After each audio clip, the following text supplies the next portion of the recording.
A bunch of you told me to cover Australia. I figured it wouldn't be that bad. Like, giant spiders and sharks are the scary part, right? Yeah, I was wrong. Online Australia is a nightmare. Predators hiding behind fake profiles, meetups that turn into missing persons, and chats that end in crime scenes. Welcome to the dark side of Australia's internet. This first case takes us to South Australia, to a quiet little town called Stirling, just outside Adelaide. It's the kind of place where people still describe it as safe, where the biggest drama is usually something like a neighbor dispute or a storm knocking power out. And that's what makes this one hit so hard. Because what happened to Carly Ryan didn't start with a break-in, or some shadowy figure lurking outside her house. It started online. Back in 2005, social media was still in its early era. MySpace was exploding, and for a lot of teens, it felt like this brand new world where you could meet people instantly, talk all night, share music, share photos, build an identity, and feel seen. There wasn't the same cultural awareness we have now. People weren't constantly talking about catfishing, grooming, or predators the way we do today. Parents didn't have a playbook. Kids definitely didn't. Carly was 14, about to turn 15. She lived in Stirling with her mom, Sonia, and her younger brother, and everyone who knew Carly described her the same way. Funny, energetic, always the entertainer. She had her own style, loved makeup and clothes, liked expressing herself, and her friends described her as kind, open-hearted, the type of person who made people feel welcome. Carly and Sonia were especially close. Sonia had Carly when she was young and raised her as a single mom. She later said Carly gave her purpose, like she saved her life in a way. So they weren't just close. They were that mother-daughter duo who genuinely told each other everything. At least, almost everything. Because as Carly moved into her teen years, her social circle started shifting. She fell into a group that was described as more experimental than she was. At one point, Carly got alcohol poisoning and ended up in the hospital. And what's interesting is, she didn't shrug it off like, whatever. It scared her. She told her mom it scared her, and it pushed her to distance herself from that specific group. So Carly did what a lot of teens do when they feel like they need new people. She went online. She joined MySpace.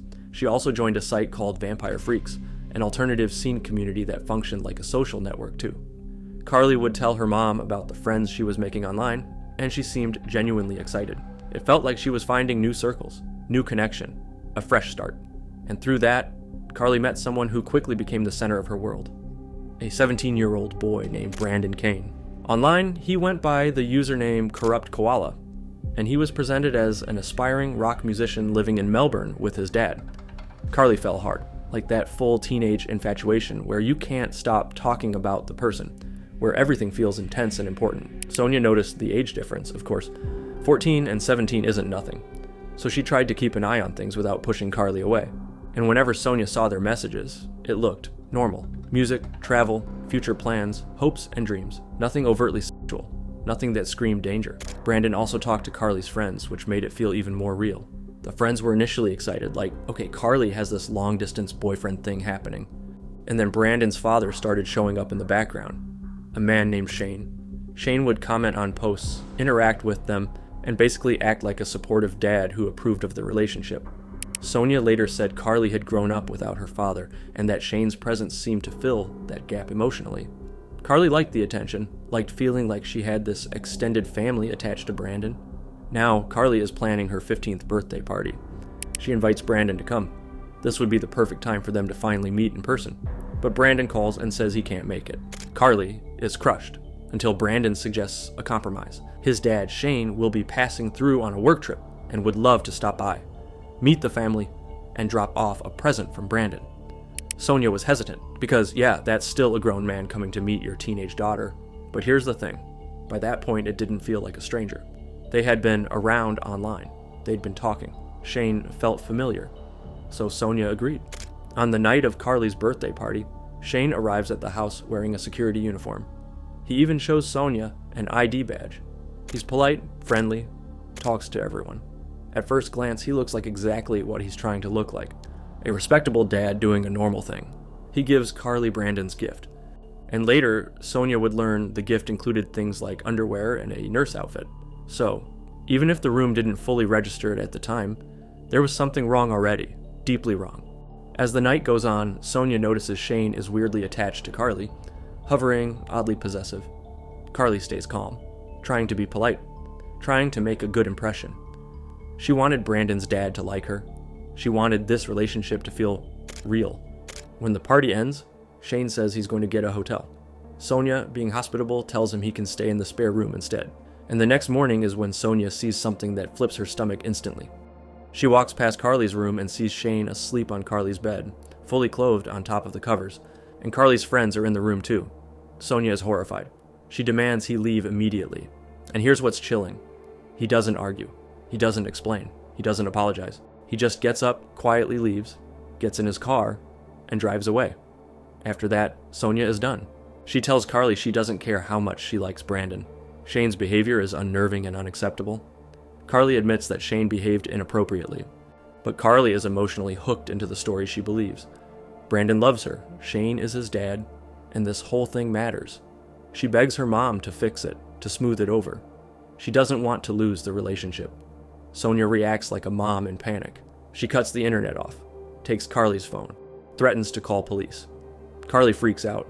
She begs her not to, because in Carly's mind, if police get involved, Brandon is gone forever. Eventually, Sonia gives Carly her phone back, but with a clear condition.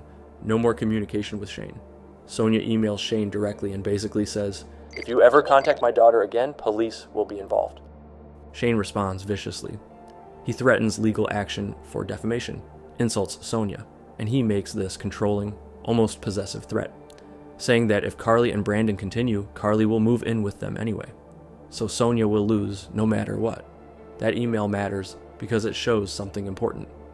This wasn't a normal adult who got embarrassed and backed off.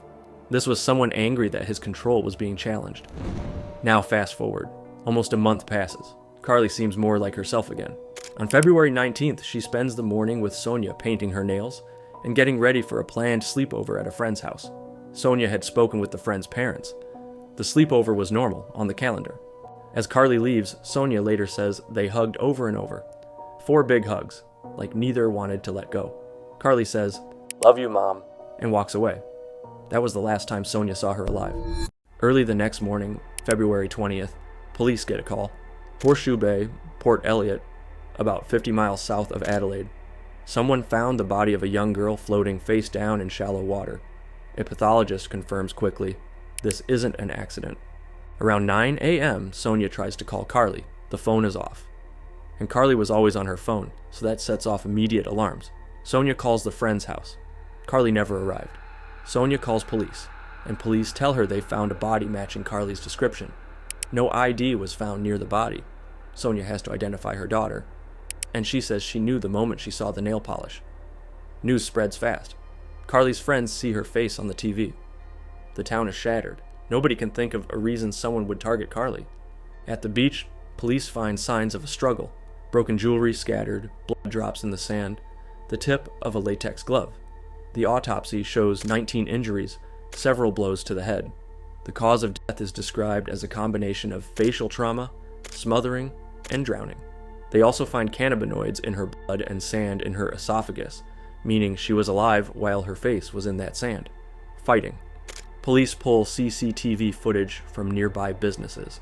One camera shows Carly at 7:04 p.m., walking along the boardwalk with 2 men. A witness later reports seeing men matching that description near the beach close to where Carly was found just before 10 p.m. The witness also remembers a pale blue car in the parking area, and a detail that becomes huge, a security badge with the number 24 in the passenger side window. Now, detectives are trying to answer the big question, why was Carly there at all? Port Elliot is far from where she was supposed to be. Nobody in her real-life circle can explain it, so investigators go into Carly's online world, and one name keeps appearing, Brandon Kane.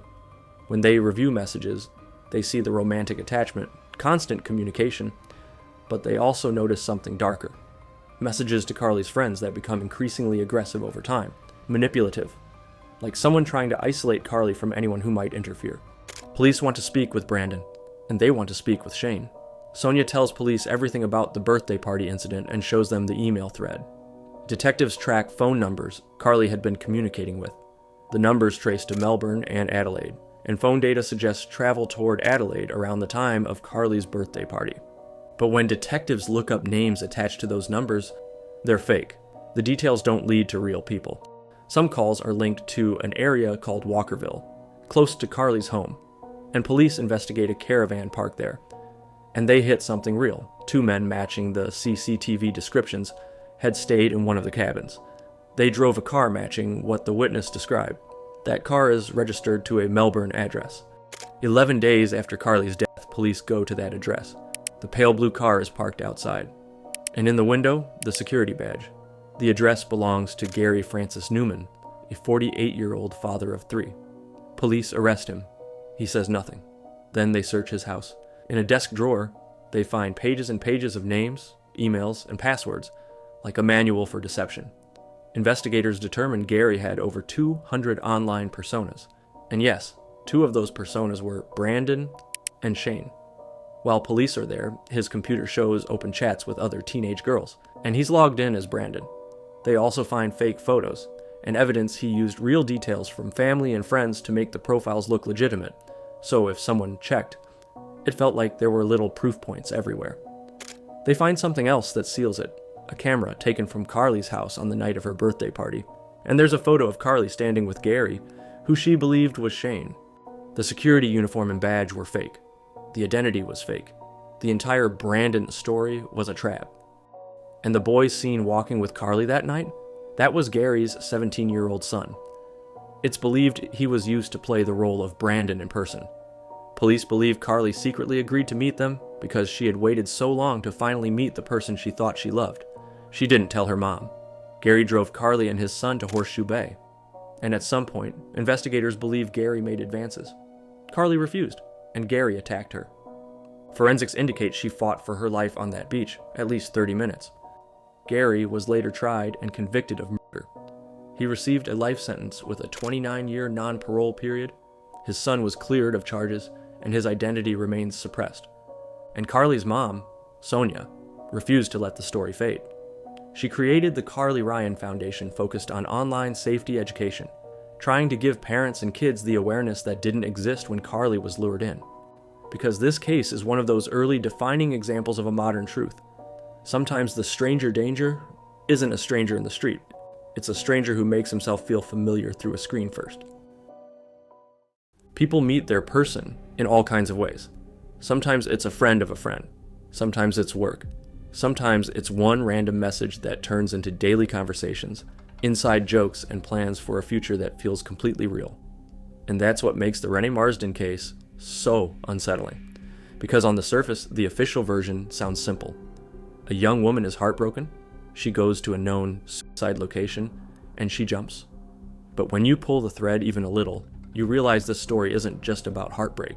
It's about a relationship that started on a screen, a fake identity that went on for nearly 2 years, and the kind of manipulation that doesn't leave bruises, but can still be lethal. Renee Marsden was born on October 15th, 1992, in New South Wales, Australia. She grew up around Sydney, and she had a family that loved her, especially her mom, Teresa. From everything her family said later, Renee was warm, social, the kind of person who could talk to anyone, and she and her mom were extremely close. Not in a surface we get along way. More like Renee genuinely confided in her. Teresa was her person. But like a lot of people, Renee's life had its early cracks too. Her parents separated when she was little, and eventually her mom remarried. Renee took her stepfather's surname, and they built a blended family with more kids. And by most accounts, Renee loved her siblings and loved being part of that family unit. As she got older, she worked and had goals. She wasn't just drifting, and she also had relationships like any young adult. One in particular early on really mattered to her. It was serious enough that she pictured a future, and then it ended abruptly in a way that completely destabilized her. In a lot of retellings, that breakup is described as the moment Renee's emotional world became shakier. Not she was doomed, but you can see how the timing matters. She was vulnerable, trying to recover, trying to feel wanted again. And that's when one of the most important people in this story steps back into her life. Her close friend, Camila Zaidan. They'd known each other since high school. They were tight enough that families knew each other. They were around each other's homes. They shared secrets. That's the kind of friendship where you assume loyalty is automatic, like you don't even question it. At some point, Camila introduced Renee to a guy named Braden Spiteri, or at least introduced her to the idea of him. The relationship begins online. Messaging, social media, texting. And pretty quickly, it becomes intense. Renee believes she's met someone who truly understands her, someone who wants her, someone who's consistent, at least at first. And here's where the story starts to tilt into something that should have raised alarms but didn't, because feelings don't work like logic. Renee never met Braden in person. No quick coffee, no let's meet halfway, no casual run-in, just messages. And every time meeting came up, there was a reason it couldn't happen. The explanation that was fed to Renee was that Braden was incarcerated in Goulburn Correctional Center, supposedly for a driving offense that resulted in the death of a friend. Whether the details of that story changed over time or got padded with extra drama, the point is, prison became the all-purpose excuse. It explained why he couldn't show up, why things stayed behind a screen, why everything had to be controlled and scheduled. And the relationship wasn't a few texts here and there. According to reporting around the inquest, it was thousands and thousands of messages over a long stretch of time. The other thing that shows how real it felt for Renee is that it wasn't just private. Her family knew about Braden. Teresa received messages from Braden too.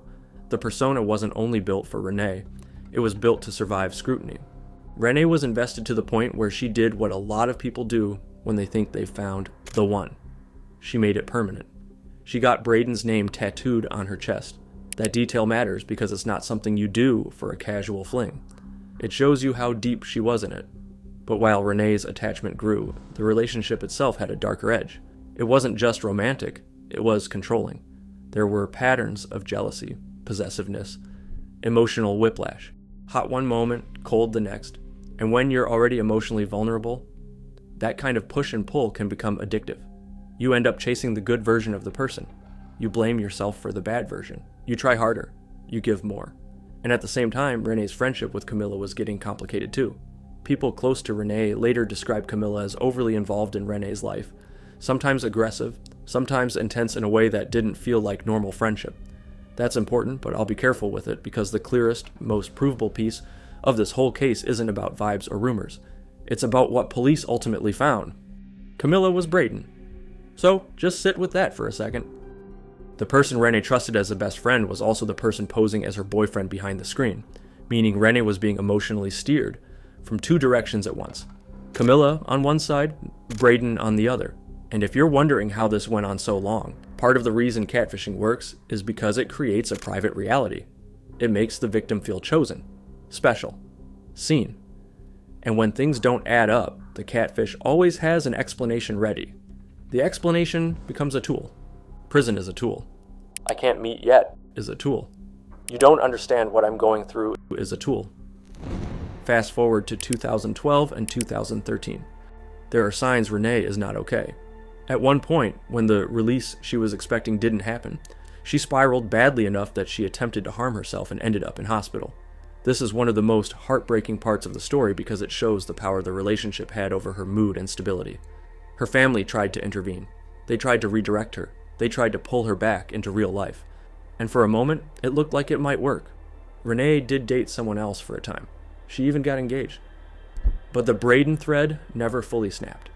Even if it shifted into we're just friends, the attachment was still there.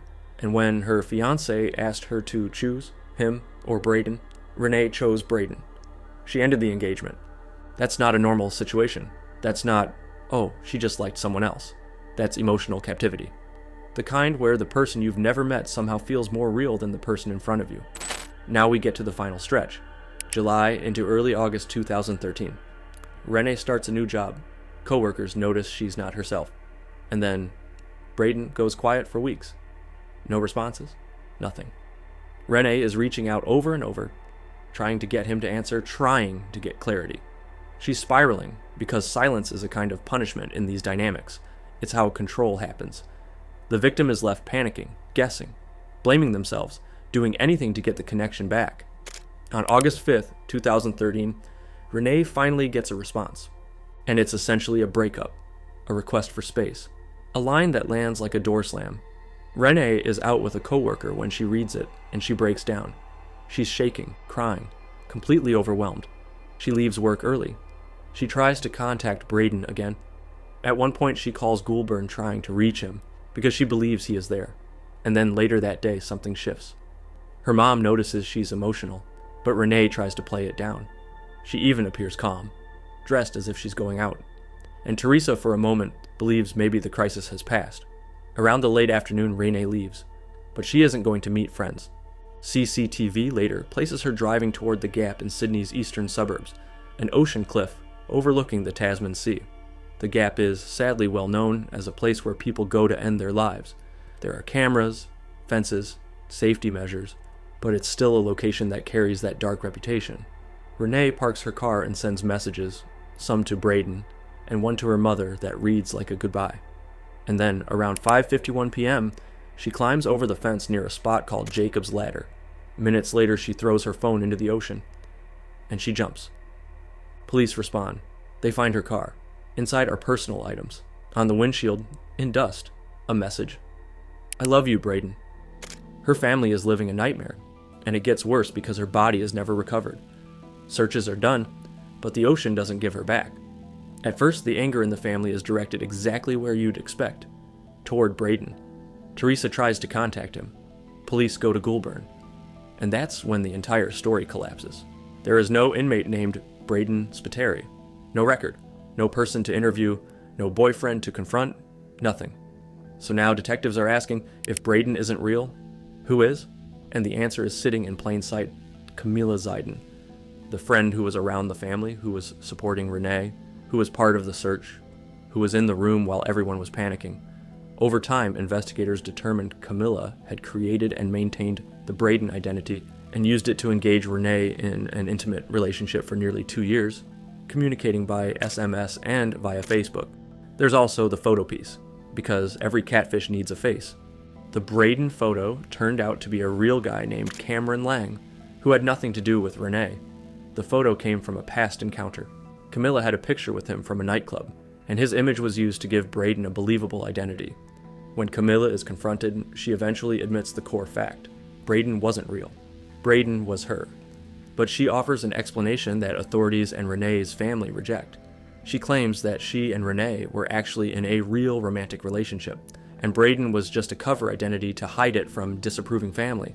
The NSW coroner did not accept that narrative and found that Camilla's actions caused the hurt and heartache that led Renee to take her own life. And here's the part that makes people furious. Camilla was not charged. Not because the coroner didn't take it seriously, not because the family didn't fight, but because the legal system struggled to fit what happened into a clean criminal box. Catfishing, lying about identity, emotionally manipulating someone, running them through cycles of love and withdrawal, can be devastating. But it isn't always clearly criminal under existing laws, especially when the final act is the victim's. So for the Marsden family, it's like losing Renee twice. First to the cliff and then to this reality where the person at the center of it all can walk away. The aftermath becomes a push for change. People talking about Renee's law, arguing that this kind of non-physical abuse should be taken more seriously, that emotional manipulation can be a form of harm with real consequences. And I think the hardest thing for outsiders is how tempting it is to say, why didn't she see it? Why didn't she stop? But that's not how this works. When someone controls your emotional world long enough, your logic doesn't operate normally. Your self-worth gets tied to their messages. Your mood gets tied to whether they reply. And if the person doing it is also someone you trust in real life, someone inside your circle, your defenses drop even lower. Renee was 20. She had plans, family, a future. And she got pulled into a relationship that wasn't just fake. It was engineered, personalized, designed to hook her, keep her, and punish her whenever she drifted, all through a screen. That's why this case belongs in the category of internet-originated crime, even though there wasn't a masked stranger in a dark alley. The weapon here was identity. The weapon was access. The weapon was control. And Renee paid the price. If you think the dark side of Australia's internet is already bad enough, oh boy, just don't get comfortable. We've still got one more case. In May 2010, 18-year-old Nona Belmisoff lived in Sydney, Australia with her family. Nona was an animal lover, and she was taking a vocational class. In the future, she wanted a job working with animals. Like many young people, Nona used Facebook, and she was also on a dating website called Oasis Active. In April 2010, Nona received a message on Facebook from a profile for a man named Jason Green. Green said that he was a team leader with the Wild Information Rescue and Education Service, also known as WIRES. He offered her a job rescuing animals. Nona was overjoyed with the job offer and she accepted. And if you think about it, that's the hook right there. He didn't just message her to flirt, he went straight for her dream. He offered her the exact life she wanted, in the exact tone that would make it feel official. Green arranged to meet at a train station in Laumea, a suburb of Sydney which is about 35 miles from downtown Sydney. On May 5, 2010, Nona traveled to Laumea and met Green. They walked along a bush path that Green said was part of the training, and that detail matters, because it's not like they met in a cafe or a busy public place. It's this quiet, scrubby trail, trees, brush, pockets where you can't really see who's around you. The kind of place where if something goes wrong, you can yell, and it just disappears into the air. Over the next 4 days, Nona and Green met and walked along the bush path, and on the surface it looks like training, but it's also him getting her used to the routine. Same place, same walk, same normal, getting her comfortable. On May 10th, something happened that bothered Nona, and she told her parents. Green told her that it was self-defense training. She said that Green pushed her to the ground and then got on top of her. He nearly suffocated her. And what's so disturbing about this is the way he framed it, like it was some lesson, like he had the authority to do that, like she was supposed to accept it because it was for her benefit. He then got her back onto her feet. He blindfolded her and tied her wrists behind her back. He then pushed her to the ground. He climbed back on top of her and refused to get off. He whispered in her ear, "What would you do?" That line is nightmare fuel, because it's not even subtle. It's him testing how powerless she is. And when Nona started crying, he finally got off her. Nona's parents didn't want her to go back to training, but she said she had to keep training or she'd lose her dream job. And you can hear how trapped she must have felt, because once you believe the job is real, quitting feels like you're throwing your future away. On May 12th, Nona went to Laumea for what was supposed to be an overnight training session. Sadly, she didn't return home the next afternoon as she had planned. Her parents reported her missing. The police checked with wires and learned that there was no overnight training that night. They had never heard of Jason Green. And that's the moment where everything flips from maybe she's just running late to this whole thing was a setup. The police looked at Nona's Facebook account and they determined that Jason Green was really 20-year-old Christopher James Danavig. The police went to Danavig's home and interviewed him.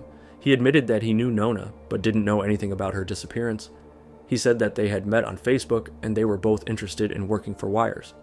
He said the last time he saw her was on May 10th, about 2 days before she disappeared.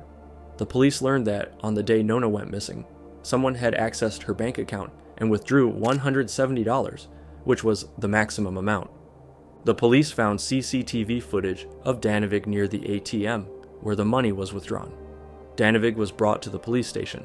He admitted he took Nona's purse and he knew her PIN. He told her that days earlier, he could never remember his own PIN. She told him that her PIN was her birth year, and that detail is so bleak, because it's small and normal. It's the kind of thing you say casually without thinking, and he stored it like a weapon. On the morning of May 14th, Danavig was arrested. Later that day, he led the police to a small isolated creek, and this is where the case turns genuinely horrific, because it wasn't some dramatic crime scene moment in the movies. It was quiet, hidden, a place you wouldn't stumble on unless you already knew where to look.